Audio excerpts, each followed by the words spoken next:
Henrietta Geck Cruz was born on October 10, 1942, and grew up in Santa Ana, California.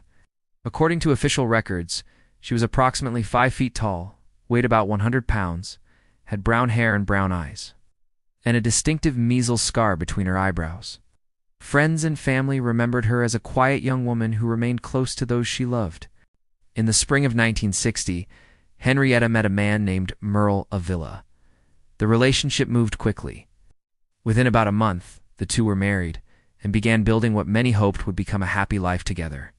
Instead, the marriage appears to have become troubled almost immediately. Although many details have been lost to time, family members would later describe the relationship as unhappy. And Henrietta's disappearance came only a few months after the wedding. What happened during those final weeks remains one of the greatest unanswered questions in the case. Welcome to Case Files of the Missing, where the search for answers does not end with time. Please like, comment, and subscribe. Official records list Henrietta's disappearance as June 1, 1960. Although some family accounts suggest she vanished sometime later during the summer, regardless of the exact date, investigators agree that Henrietta disappeared only a short time after her marriage. According to her husband, Henrietta packed her belongings and voluntarily left their home. He told investigators she simply walked away from the marriage. If that account is true, no one has ever been able to explain where she went. Her family struggled to believe she would leave without contacting them. Henrietta had always maintained a close relationship with her parents. Walking away from her husband was one thing. Disappearing from every member of her family without a single explanation was something entirely different. Days passed, then weeks. No letters, no verified phone calls, no sightings confirmed by investigators. Eventually, Henrietta's family reported her missing. As detectives began piecing together the timeline, they hoped someone had seen the young woman after she left home. Instead, the case would become even more confusing. At some point, after Henrietta disappeared, Merle Avila told investigators he believed he had seen his wife sitting alone in a park in Long Beach, California. If the sighting actually occurred, it suggested Henrietta might still have been alive after leaving home. But no one else came forward to confirm seeing her. There were no photographs, no witnesses, no additional evidence placing Henrietta in Long Beach. The reported sighting has remained just that, a reported sighting. Investigators have never been able to verify whether the woman Merle claimed to see was actually Henrietta. As the weeks continued to pass, her family waited desperately for any indication that she was safe. Then, something finally happened. On August 27, 1960, Henrietta's parents received a collect telephone call from San Francisco. The operator informed them that the caller identified herself as Henrietta Cruz. Her mother immediately accepted the charges. She finally believed she was about to hear her daughter's voice. But before the call could be connected, the caller hung up. Just like that, the opportunity was gone. No conversation ever took place. No explanation was offered. Investigators were left with only one certainty. Someone had placed a collect call claiming to be Henrietta. Whether it actually was Henrietta has never been proven. For her family, the unanswered phone call became one of the most heartbreaking moments of the entire investigation. Hope had appeared for only a few seconds, before disappearing once again. And then, later that very same day, another message arrived, one that would deepen the mystery even further. As investigators and Henrietta's family tried to make sense of the mysterious phone call, another development occurred the very same day. A telegram arrived. It was signed simply, Henrietta. The message stated that she was safe, had found a job, and did not intend to return to her husband. It also suggested that her family should not worry about her. For a brief moment, the telegram offered hope. If Henrietta had sent it herself, perhaps she had simply decided to start a new life. But investigators weren't satisfied with that explanation. They traced the telegram to the location where it had been sent. The investigation revealed that it had been filed from a public Western Union office in San Francisco. Employees remembered accepting the telegram from a woman. Fortunately, they could not positively identify her, and no one could say with certainty that the woman was Henrietta. Investigators uncovered another troubling detail. The return address provided on the telegram did not exist. Anyone attempting to locate Henrietta using that address would reach a dead end. That discovery immediately raised new questions. If Henrietta wanted to reassure her family, why provide false information? If someone else sent the telegram, what was the purpose? Was it intended to convince investigators that Henrietta had voluntarily disappeared? Or had Henrietta deliberately concealed her location because she feared someone? There were no definitive answers. The phone call and the telegram remain among the most debated pieces of evidence in the case. To this day, investigators have never confirmed that either actually came from Henrietta. As months turned into a year, Henrietta's family refused to give up hope. Every unanswered telephone call, every unfamiliar face, every rumor was investigated. Then, just before Christmas, in 1961, something happened that stunned everyone involved. Henrietta's father walked outside his home and noticed several personal items resting on the trunk of his automobile. They belonged to Henrietta. Among them were her belt and undergarments. There was no note, no explanation, no indication of who had left them there. No neighbors reported seeing anyone approach the vehicle.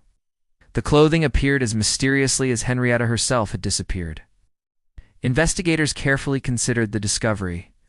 If Henrietta had intentionally begun a new life, why secretly return personal belongings without contacting her family? If someone else placed the items there, what message were they trying to send? Was it an attempt to convince the family that Henrietta was still alive? Or was it intended to stop them from continuing their search? Authorities were never able to determine when the clothing had been placed on the vehicle or who was responsible. The discovery became one of the most haunting aspects of the investigation. More than 60 years later, no explanation has ever been found. Unlike many missing person investigations, Henrietta's case produced very little physical evidence. There was no confirmed crime scene, no eyewitnesses who saw her disappear, no financial records showing where she may have traveled, no confirmed letters written in her own handwriting after she vanished. Instead, the investigation centered around a series of puzzling events. A husband who said she voluntarily left, an alleged sighting that no one else witnessed, a collect telephone call that ended before anyone could speak, a telegram with a false address, clothing mysteriously left on her father's car. Each event seemed important, yet none could be conclusively linked to Henrietta herself. Investigators continued following leads whenever they surfaced. But every promising development eventually reached another dead end. Over time, the case grew colder, but it was never forgotten. Henrietta's family continued asking questions long after public attention faded. For Henrietta's parents, the uncertainty was especially painful. Not knowing what happened meant there was never a chance to grieve fully. There was always the possibility that Henrietta was still alive somewhere. Years became decades. Eventually, both of Henrietta's parents passed away without learning what happened to their daughter. Her brother also died before answers could be found. Despite those losses, Henrietta's younger sister continued speaking publicly about the case, determined to keep her sister's name alive and encourage anyone with information to come forward. She has repeatedly said that her family is seeking the truth, whatever that truth may ultimately be.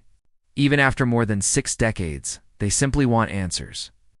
As the years passed, attention occasionally returned to Henrietta's husband, Merle Avila. Officially, he has never been named as a suspect in Henrietta's disappearance. Publicly available investigative records do not indicate that charges were ever filed against him in connection with the case.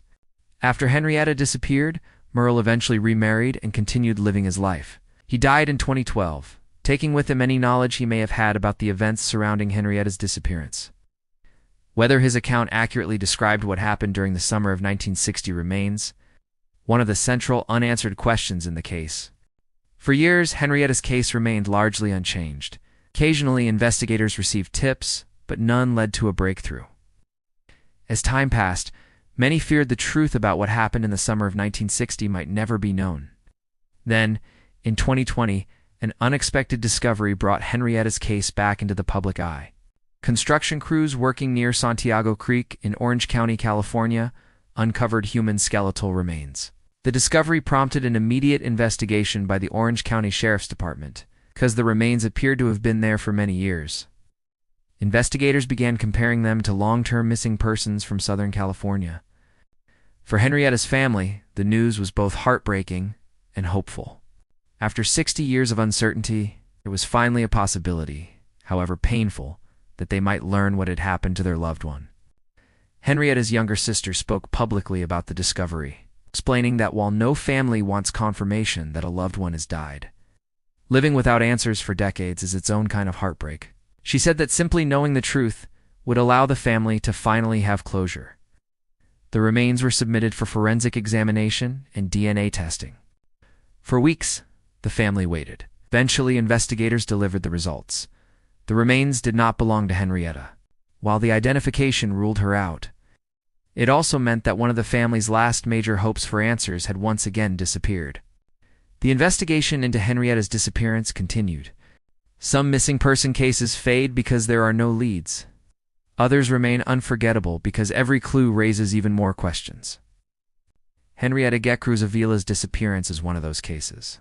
A brief marriage, mysterious phone call that ended before a single word was spoken, a telegram that may or may not have come from Henrietta herself, personal belongings mysteriously left behind without explanation, and more than 60 years without a single confirmed sighting. Someone somewhere may still know what happened during the summer of 1960. Even after all these years, that information could be the key investigators have been searching for. If you have any information regarding the disappearance of Henrietta Geck Cruz Avila, please contact the Santa Ana Police Department or your local law enforcement agency. Even the smallest detail could help move this investigation forward. Thank you for watching Case Files of the Missing. Make sure to like, comment, and subscribe, because every missing person deserves to be found, and every story deserves to be heard.